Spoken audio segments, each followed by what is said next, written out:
This is Sexy Funny Raw, where we chat all about the world of sex, from dating and relationships all the way to the adult industry itself.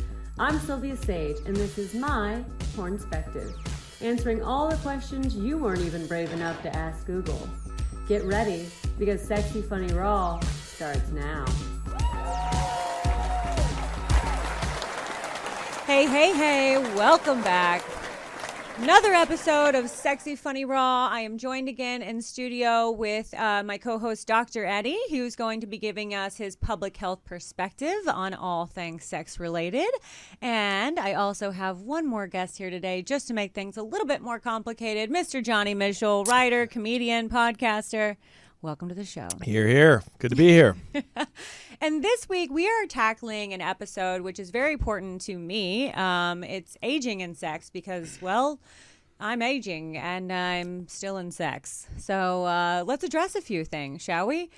Because as Dr. Eddie mentioned before we started the show, none of us are changing as different people. I'm not going to suddenly become 70 and realize that I don't want to have sex any longer. Hopefully, I'm still very sexually interested, and so are my partners.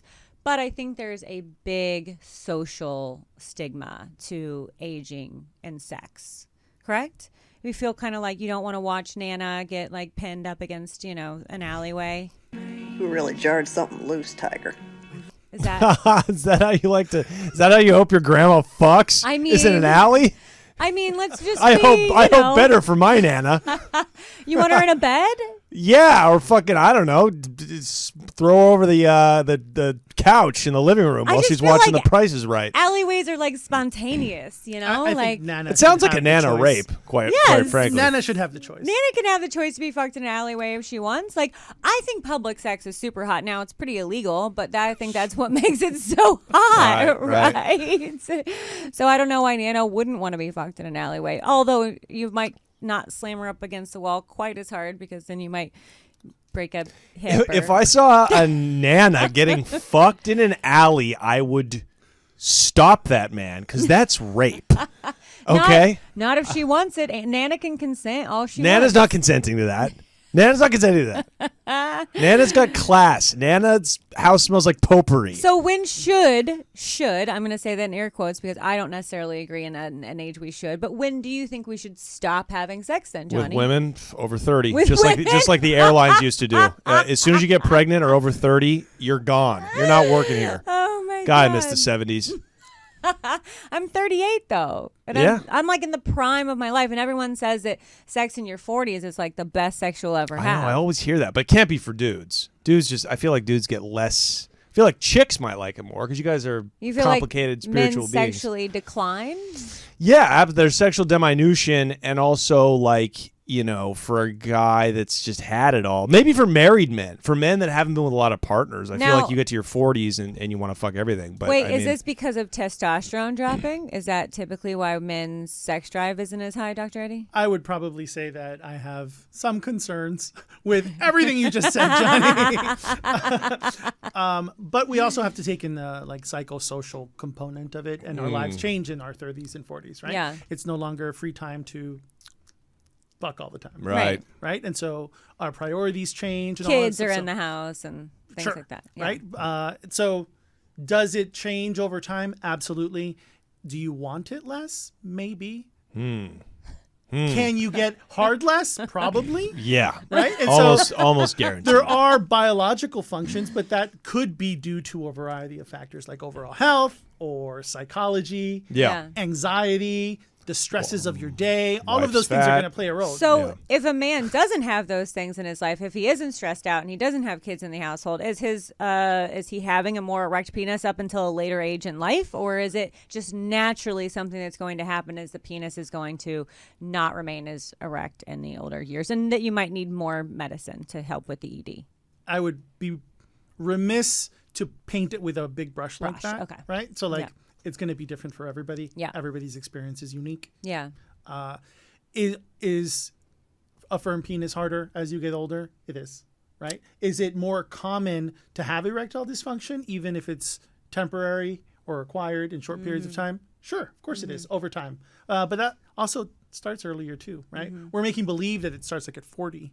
But that happens for a variety of reasons in your 20s and 30s as well. And Sure. not Just not as often. And not just talking about the men, but women, we also dry out, right? So we go through menopause and our bodies are changing, and the thickness of our oh my God, what's the word I'm Vaginal looking mucus.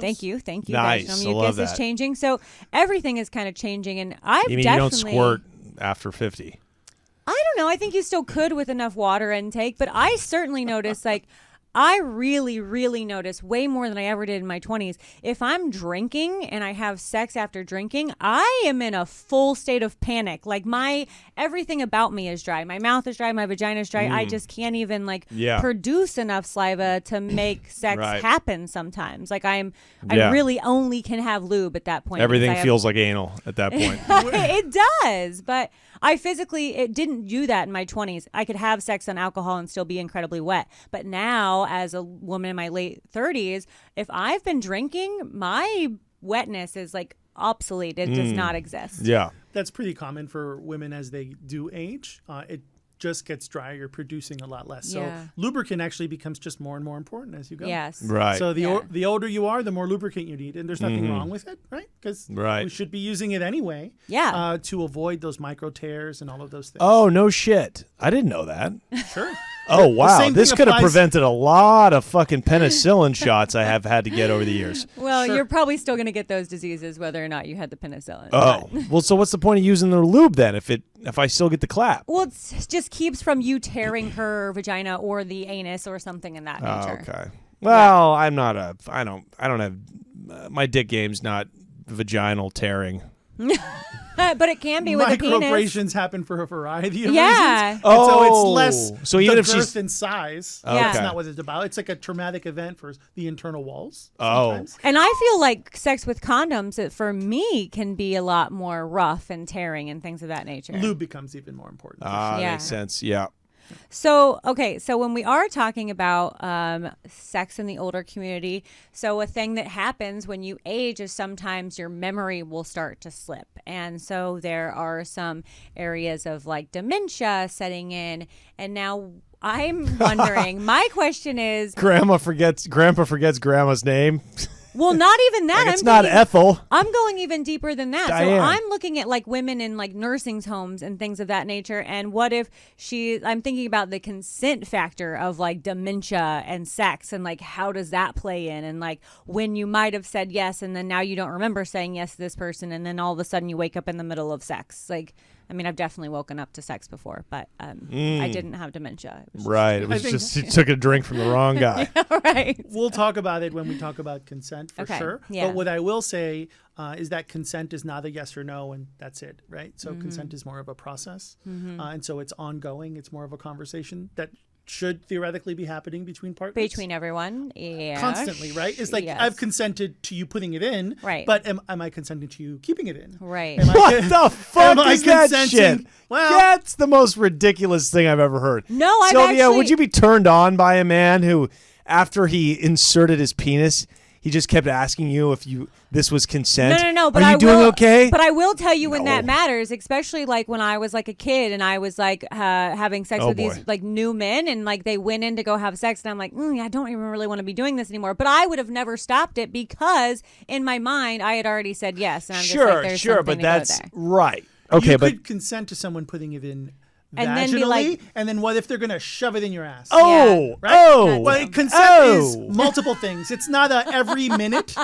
So I'm my ass. I'm not suggesting it's every minute. What I am suggesting is that consent is not a yes and that's it. Yeah. It's that it's an ongoing conversation. Well, Well, yeah, even if in she a looks relationship. terrified, yeah, if she's screaming help, Okay, but we are I going to change my mind. But we are going to do that. We're going to have that conversation in consent because we have a whole episode like contributed to consent, and I'm really excited about that. Well, because that's going to be an episode There's- where you lose me because I don't believe in it. He's out Kidding, the of course. door. Kidding, of course. okay, so talking back about sex and aging. Okay, so we obviously are kind of looking at our our older community is almost like, oh, my grandma is so cute. Like, she could never have sex. Like, like, oh, that's adorable. That they even are like, look at those two people like holding hands. You almost make them like childlike again instead of giving them like any sexual identity, which can be also very problematic as well, right?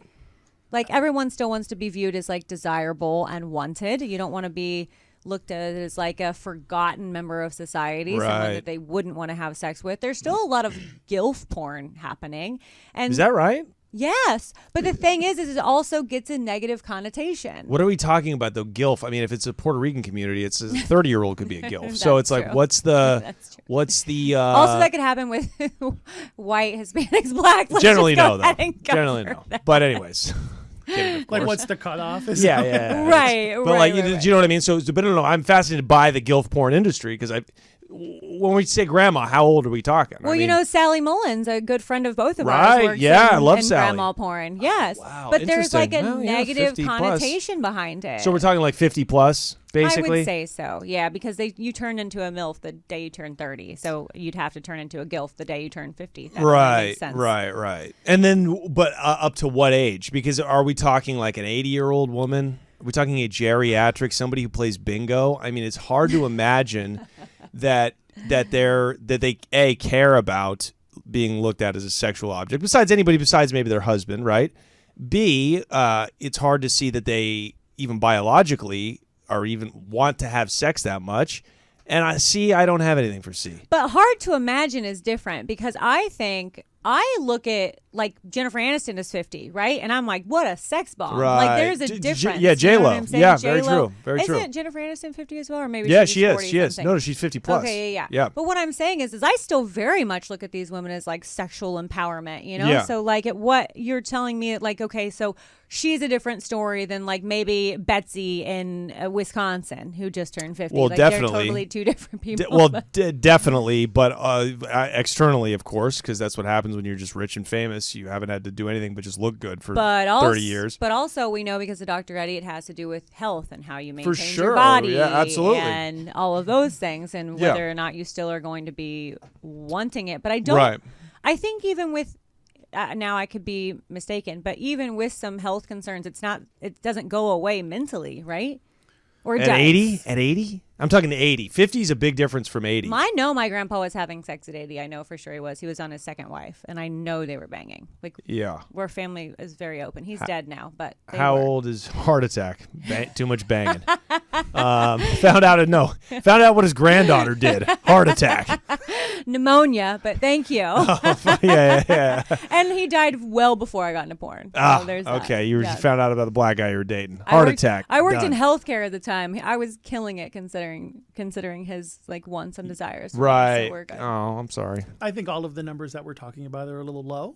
And we're also talking about a unique kind of sphere of the adult film industry, which is not the reality of anything. Right. So if we're talking about having sexual relationships and intimacy into your 70s, that's pretty normal. And so what you consider sex and how often you want to have sex is going to be different for every person. And so we can't say that it's going to be more, but we can say that it still occurs. Sure. And as a result of that, then that's how we're seeing rises in STIs in right. nursing homes and long-term care that's right. It's rampant, right? Well, I mean, rampant is based on the population number and how many cases within that population. So you have to think when these people were dating, there wasn't condoms. Condoms were not a thing when these people were dating. Half the diseases that are around were not a thing when these people were dating. So it's like all brand new territory to them. Although syphilis is back, they'd get that one. Well, it's deeply interrelated in how we treat a lot of our older communities, right? Where we don't even want to mention or talk about sex. So then talking about safe sex with that community becomes even more problematic or stigmatized. Right. Or are they just 80 and it's like, I might die tomorrow. No way I'm bagging up. I'm going raw. Are you fucking kidding? Because I'm a professional raw dogger. Is that going to be your take? Yeah, of course. My mindset now at 30 plus. So when I'm at 80, I'm definitely not wasting a smash with a bag on. Yeah. What are you, out of your mind? So I do have a question for myself personally because I worry that sometimes like I'm losing my personal sex drive. Now I worry about that like as a blanket, but I still can get with certain men and I'm around them and I'm like, okay, I want to fuck them. Like for sure, I'm like zoned in on that. So I know it's not completely gone. But my question is, so a friend of mine started taking testosterone. Is that something women can do to kind of like revamp their sex drive? There is the female Viagra equivalent. Okay. And so the hormones do change over time, and so that certainly plays a role in it, as does menopause and all of those variables, depending on what age group we're talking about. Right. So sure, there are supplements that you can take to make those differences, but that's not directly related to you wanting to have sex with other people, right? So what I would probably say in this case, and I'm not an expert in psychology, but what I would say probably in this case, it could be related to normalizing the sexual behavior at work. Right. And so you're already getting pleased in a variety of ways. Right. 'Cause that's why you do the work that you do. Right. And so that becomes less of a priority because biologically it's happening for you. Yeah. Right. So you're getting off. So you're prioritizing that less. I don't think you've ever seen her porn. But Skelly getting off. That's fair. But the intimacy and all of that stuff is what sounds like is happening with these guys. Yeah. Right. So that's another question when you say that. So what is it about good sex that it's like Pringles? Do you know what I'm saying? And it's like, more? yes. Once you pop, the fun don't stop. And it's like sometimes I could have sex and I'm like, ugh, okay, I'm done with sex for a while. And then you have some sex where you're like, I'm going to need that again in like an hour. And then you just can't get enough of it. What is that? What Can't is relate. that? Can't relate.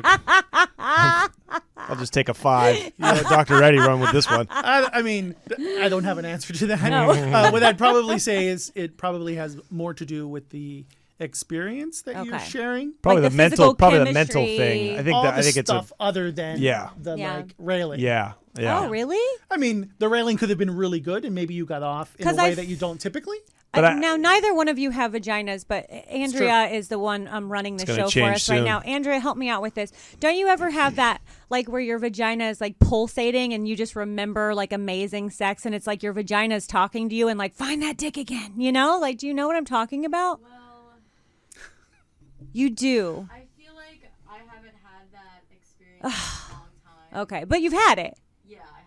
Where your vagina, like, it could be 24 hours later and then your vagina's like, do you remember getting fucked last night? How great was that? Well, yeah, that's guys get that too, though. Guys, Absolutely. jerk off thinking about the sex we had. Or actually have sex and it was great, and then you want more immediately. Yes, Sure. yes. Right. I think that happens for some guys, maybe not all. Yeah, but it's harder for dudes, especially as we age. We can't just have sex over and All over again. the time. Yeah, that's the thing. I will say that's probably my biggest complaint about dating an older man is he likes more daytime sex and I like nighttime sex. Oh, and yeah. at night after we've had a few drinks, he like cannot give me what I want. Of course, because he wants to go to bed. I know, but any adult I still doesn't want to want fuck after 5 p.m. There's no fucking after 5 p.m. You out of your fucking mind? Go to bed. Go to But bed. I want that. I want drunken night sex. Like I love drunken night sex. I think that's when you like slip it in the butt, without cleaning, and that's fun. So, I mean, it's not always fun, but you do it in hotel rooms, and yeah, and let the maids clean it up. That's nice.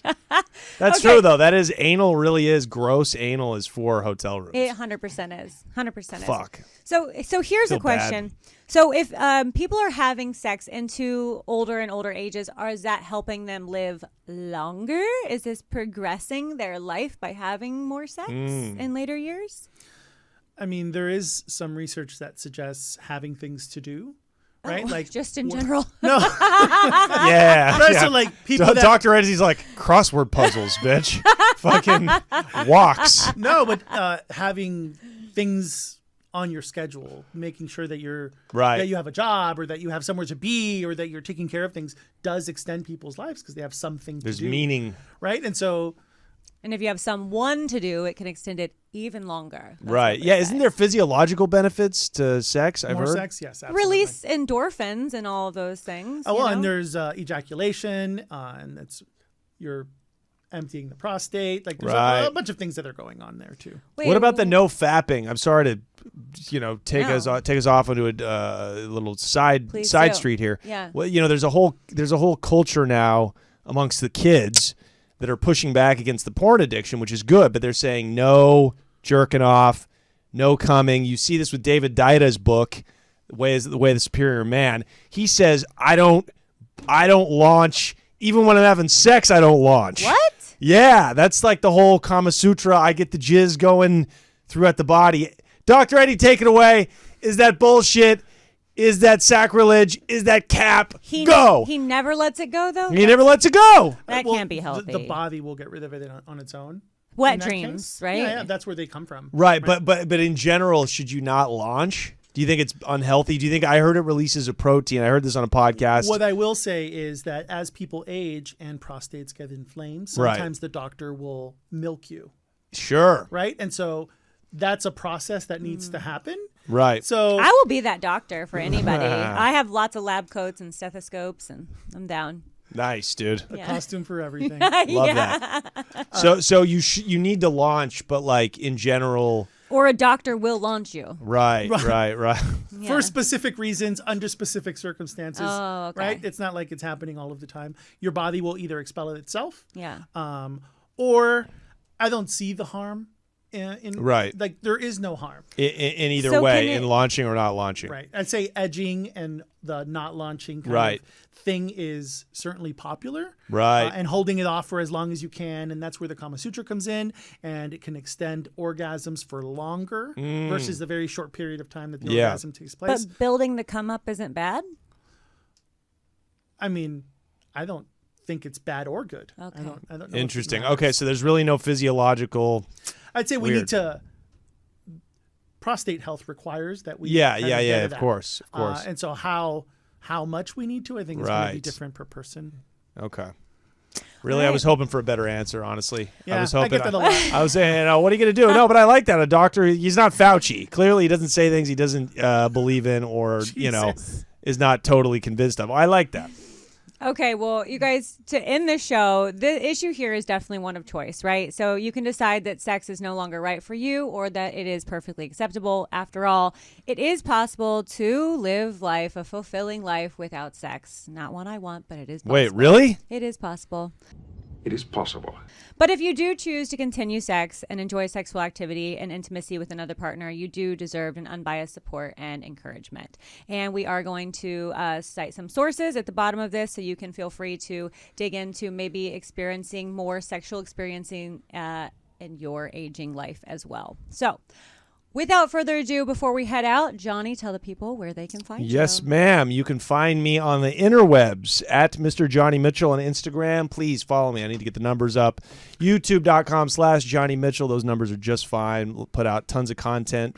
Stand Up, my podcast, The Fuck Men, with Leandro Dottavio of The Bachelorette. It is a dating advice show and sex advice show for men, but we like the broads to listen to. So check me out there. All right. And as always, thank you, Dr. Eddie, for being on the show and giving us a medical health perspective. We appreciate you more than you know, and you are teaching us all every day. Yes. And until next time, you guys, adios. Fuck yeah.